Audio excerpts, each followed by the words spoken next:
Out there. This is January 9th, 2016, and it's a little bit before 9 in the West Coast time here in Northern California. Today I wanted to get into a few things as usual, as much as possible. And I wanted to talk about how our unbridled PC culture, our tolerance, has led us to the precipice of destruction in this country. And I wanted to talk about the whys and wherefores for loving our enemies. Try to make sense of what seems on the surface to be nonsense. This idea of loving our enemies. But first, I wanted to finish up with the saga that was going on with me from last week. I got this, not really a citation, but almost worse than a citation. I really got run through the ringer on this thing. It's pretty amazing. And not only is it embarrassing and humiliating, but it's ironic that me, such a big proponent of safe driving, should get such a citation. Really, I guess I might as well call it a citation, even though I don't get a fine, and I don't think there's anything to record. I mean, this is a civil complaint. This is somebody saying, hey, I think this guy could be under the influence, calls it in, and it was just a case of misinterpreting my driving behavior. And it probably happens all the time.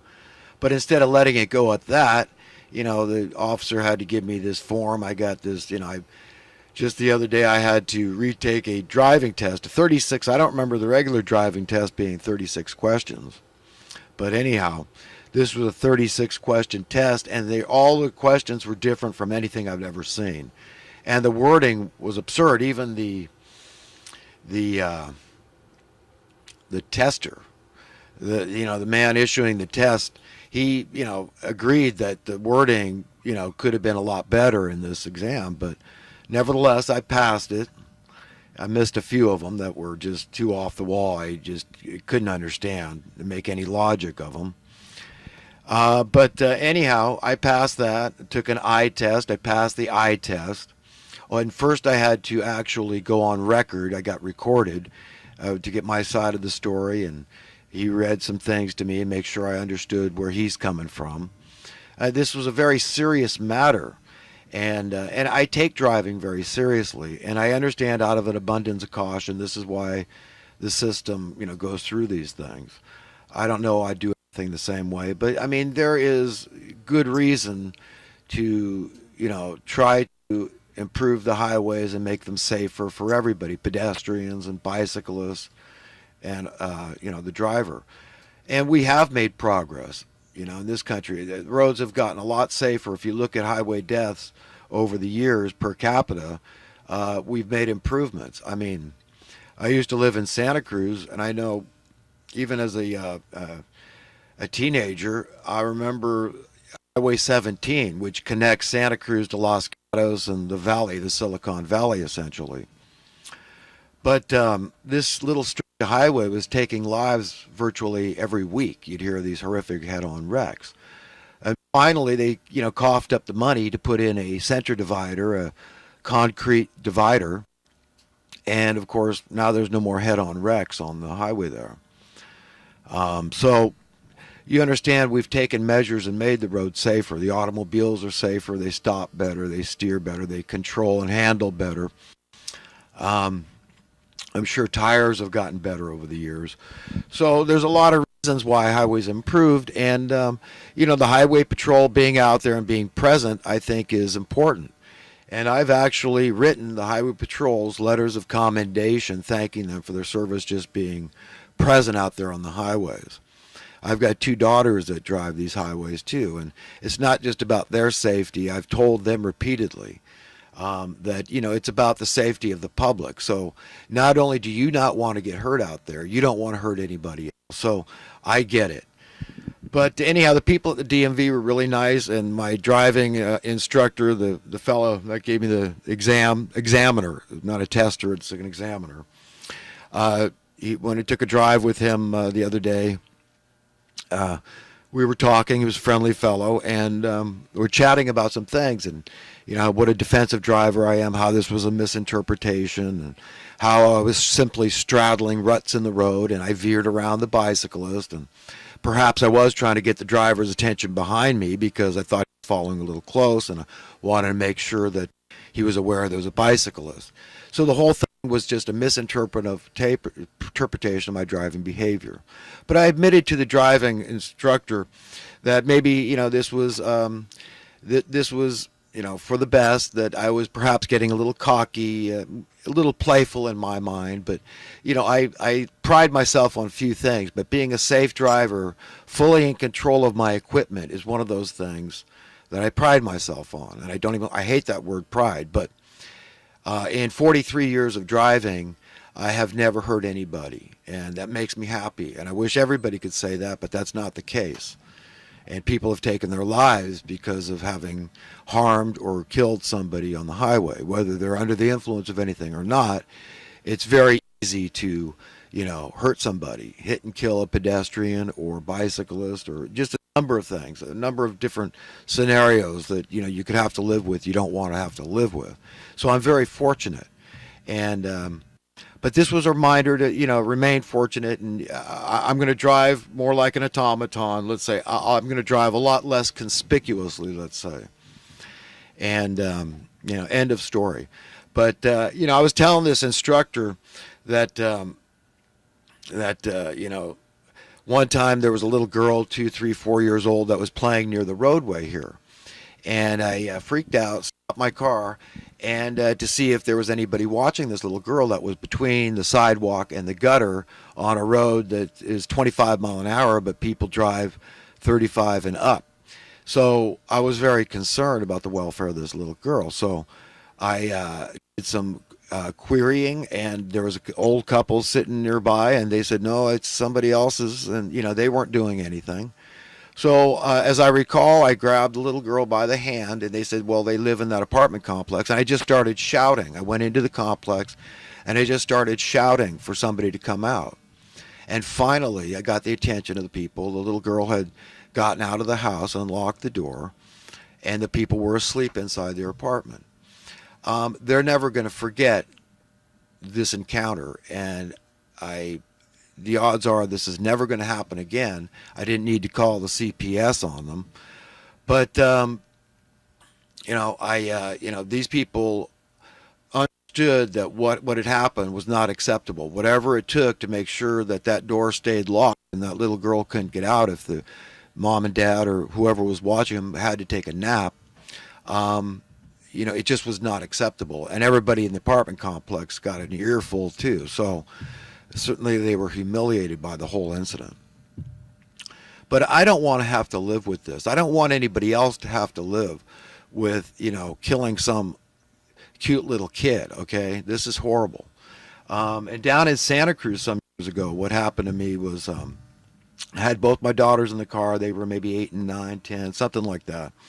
It was dusk. I was on Capitola Road. It's a 35 mile an hour zone. People drive 45. These two little boys on bikes, one maybe 10, one maybe 4. And it was dusk, and they were traveling the same direction as me on the same side of the road. But the 10-year-old, he kept going. He was in front. But the 4-year-old, he darted out in front of my car with no warning, absolutely oblivious to the idea there could be a car coming, right in front of me. I slammed on the brakes. My daughters remembered the incident and freaked out again. And I went down and I found his dad, because he told me, he was old enough to tell me where his dad was. And he got an earful, as did all his neighbors. So I didn't feel the need to call the CPS, because I felt certain that this was never going to happen again. That he understood this was not acceptable for a kid so young that he's oblivious to the dangers out there to do this. I know also, when I was in first grade, I believe it was, in Santa Cruz, I had a schoolmate friend. It was either first or second grade, because after that we moved to Europe for a while. But anyhow, he was killed on Ocean Street, which is actually an extension of Highway 17, because 17, as you keep going south into Santa Cruz, turns into Ocean Street. and he was running across from a 7-Eleven. A 7-Eleven is still there to this day. 50 years later, the 7-Eleven is still there. It was a 7-Eleven then.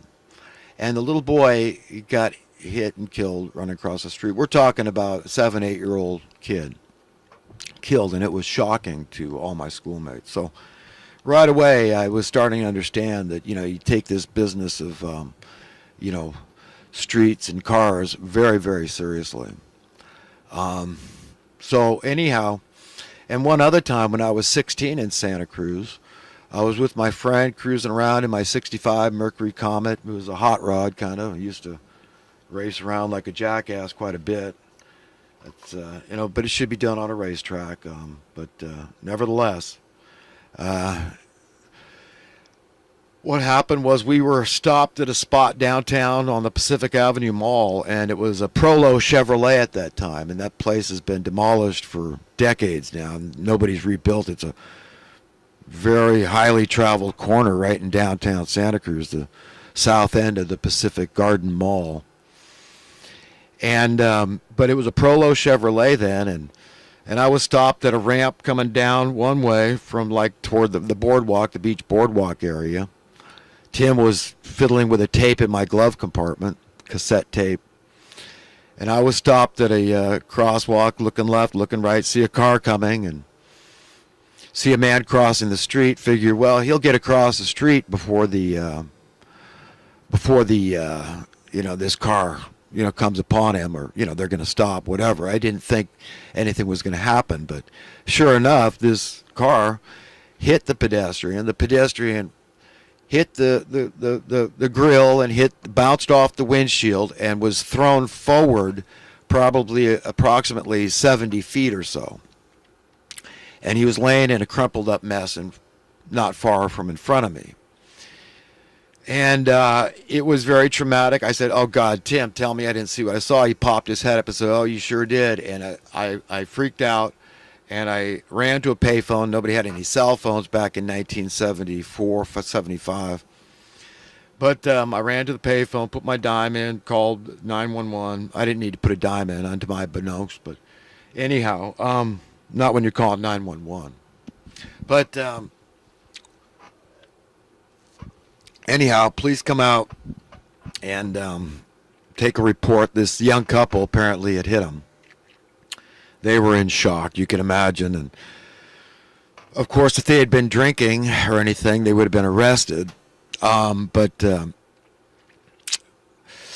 I told the officer what I'd seen, and it was very traumatic, the whole thing. There was no citation issued to whoever was driving the vehicle because it was deemed just an accident. Very unfortunate. But you can understand the stuff that you might have to live with by being not 100%, 110% careful out there. So I just want everyone to know I'm a big proponent of safe driving, and I think that what happened to me recently is just a reminder to keep it up. But anyhow, getting into some other stuff, what I started talking about, what's happened with this PC culture. It's really just a lot of propaganda. It's just a lot of training is what it is. It's just a lot of indoctrination into corruption. That's what's going on worldwide. It's not just in America, but America is a very strong influence on world events, we got to admit, because America is an icon around the world. It is an ideal. People understand around the world this thing called the Constitution and the Bill of Rights. They like it. They like the sound of freedom and liberty and the right to pursue happiness and, opportunity, capitalism, the good kind of capitalism where, everybody's got a fighting chance to get ahead in the system and to become middle class. So everybody around the world looks up to America as an example. And we do represent every nationality, every creed, every color, every religion, every faith, lack of religion.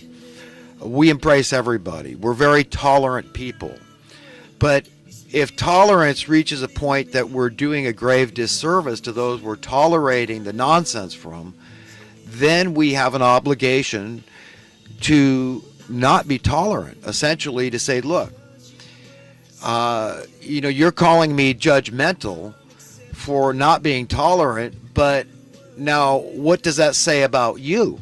You're judging me, you're condemning me, and that is a form of intolerance. That's a form of condemnation and